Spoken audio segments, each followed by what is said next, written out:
Class 7 विषय सामाजिक विज्ञान अध्याय 2 स्वास्थ्य सेवाओं के अंतर्गत हमने कल के पाठ में पढ़ा था सार्वजनिक सेवाएं और निजी सेवाओं के बारे में।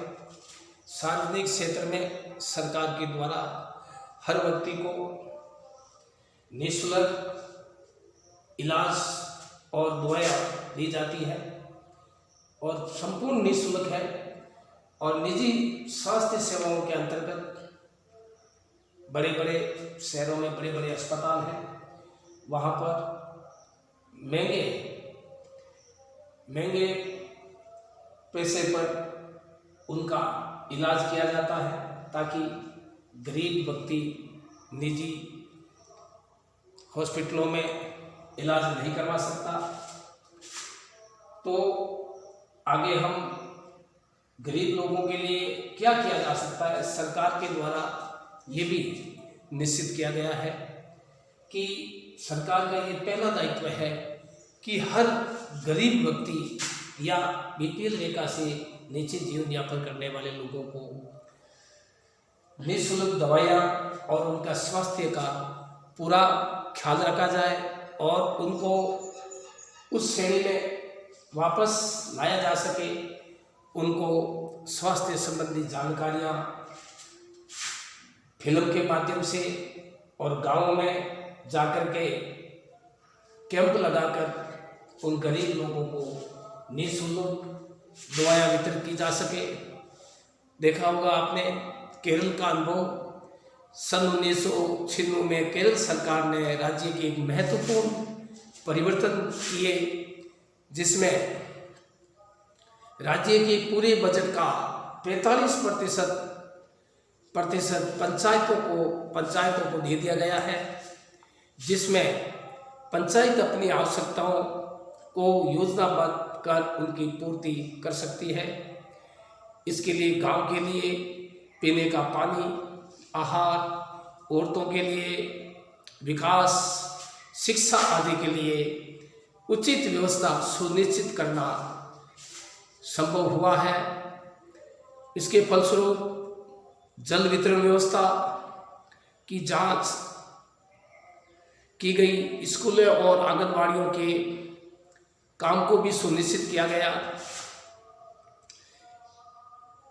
गांव को विशेष समस्याओं का ध्यान दिया गया, स्वास्थ्य केंद्रों में भी सुधार किया गया और समस्याओं का ध्यान दिया गया। स्वास्थ्य केंद्रों में भी सुधार हो रहा है। इन सब कार्यों को स्थिति में सुधार आया। इनके प्रयासों के बाद भी कुछ समस्याएं तो बनी रही। दवाइयों की कमी, अस्पतालों में अपर्याप्त बिस्तर, पर्याप्त डॉक्टरों का न होना आदि।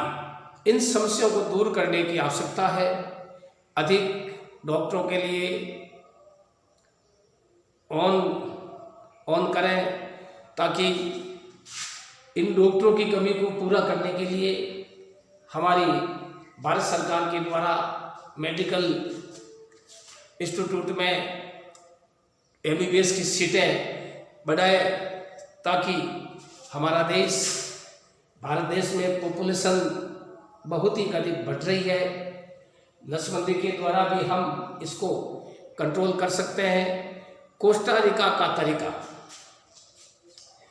कोस्टा रिका को मध्य अमेरिका का सबसे स्वस्थ देश माना जाता है। इसका मुख्य कारण संविधान में निहित है। कई वर्षों पहले कोस्टा रिका ने एक बहुत महत्वपूर्ण निर्णय लिया कि देश में सेना नहीं रखेंगे। इसमें उन्हें सेना पर व्यय किए जाने वाले धन को लोगों के लिए स्वास्थ्य, शिक्षा और अन्य आधारभूत जरूरतों पर खर्च करने के लिए मिली। कोस्टा रिका की सरकार मानती है कि देश के विकास के लिए देश का स्वस्थ होना जरूरी है। इसलिए अपने देशवासियों के स्वास्थ्य पर बहुत ध्यान देती है। कोस्टा रिका की सरकार अपने सभी निवासियों को स्वास्थ्य के लिए पानी, सफाई, पोषण, आवास, स्वास्थ्य की शिक्षा को बहुत महत्वपूर्ण माना जाता है।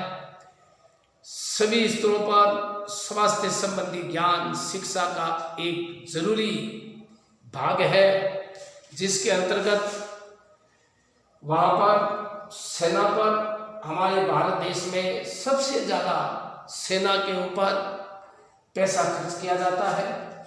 हमारी स्वास्थ्य सेवाओं के ऊपर बहुत ही कम पैसा खर्च किया जाता है, क्योंकि हमारा देश की पॉपुलेशन 1 अरब से भी ऊपर हो गई। रोटी, कपड़ा और मकान जो मनुष्य की सबसे बड़ी आवश्यकता है, उसकी पूर्ति करना। और सर्वप्रथम ये किया जाता है, कुछ ऐसे देश हैं जहाँ पर स्वास्थ्य सेवाएं बहुत ही महत्वपूर्ण है। सबके लिए स्वास्थ्य की सुविधाएं उपलब्ध कराने के लिए सरकार का पहला कर्तव्य है कि इन सेवाओं में सबसे ज़्यादा बजट निर्धारित करे। सार्वजनिक क्षेत्र में वो सेवा कार्य जो देश के लिए, सब लोगों के लिए हो, मुख्य रूप से सरकार द्वारा आयोजित किया जाता है, जिसके अंतर्गत टेलीफोन सेवाएं और अस्पताल, स्कूल आदि पर सभी लोग पढ़ सकते हैं, अपना इलाज करा सकते हैं। दूसरा था निजी क्षेत्र में। निजी क्षेत्र में इलाज कराने के लिए यदि हम जाते हैं तो बहुत व्यय खर्च होता है, और प्राइवेट विद्यालयों में, प्राइवेट हॉस्पिटल जब हम इलाज कराते हैं तो शिक्षा भी बहुत महंगी हो गई है, उच्च पेमेंट करना पड़ता है। और चिकित्सा पर्यटक, ये विदेशी पर्यटक है, देश के उन अस्पतालों में अपना इलाज कराने के लिए विशेष रूप से यहाँ आते हैं विदेशों से, जो बहुत ही जानकार होते हैं। उनके द्वारा भी देश की तुलना में बहुत कम मूल्य पर विश्व स्तरीय सुविधाएं प्रदान की जाती है। ओपीडी हमारे देश में जब डॉक्टरों के पास में, जब हम हॉस्पिटल में जब जाते हैं दिखाने के लिए, तो हमारे ओपीडी के अंदर एक पर्ची कटाने के ऊपर भी बहुत बड़ी बड़ी लंबी लाइनें लगती है, और वहाँ से फिर हम, डॉक्टरों की संख्या कम है और बहुत ही अधिक भीड़ रहती है। और नैतिक आचार, किसी व्यक्ति के व्यवहार को प्रभावित करने वाले नैतिक सिद्धांत होना चाहिए। हम व्यवस्थित रूप से कार्य करें। और जेनरिक नाम, आजकल डॉक्टरों के द्वारा जेनरिक दवाएं दी जाती है, जिसे आदमी आसानी से ठीक हो सके। दवाइयों में प्रयुक्त सामग्रियों की पहचान करने में मदद करते हैं, जिस पर मान्यता प्राप्त है। उदाहरण के लिए दवाओं के कुछ नाम जेनरिक नाम है, जिसमें दवाइयों के रासायनिक नाम हैं। इन दवाइयों में प्रयुक्त सामग्रियों की पहचान करने में मदद करते हैं, जिसमें एसिटाइल सैलिसिलिक एसिड स्प्रिंग नामक जेनरिक नाम है, जिसके अंतर्गत हम लोग डॉक्टरों के द्वारा ये दवाएं दी जाती है। संविधान की एक महत्वपूर्ण हिस्सा यह है, कहता है कि पोषाहार स्तर और जीवन स्तर को ऊंचा करने तथा लोक स्वास्थ्य का सुधार करने का राज्य का परम कर्तव्य है।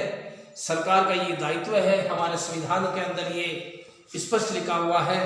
स्वास्थ्य के अंदर लोगों का जीवन स्तर, खाद्यान्न, पोषण और इन सुविधाओं का, इनको सरकार का पहला कर्तव्य है कि इन लोगों को ये उपलब्ध हो।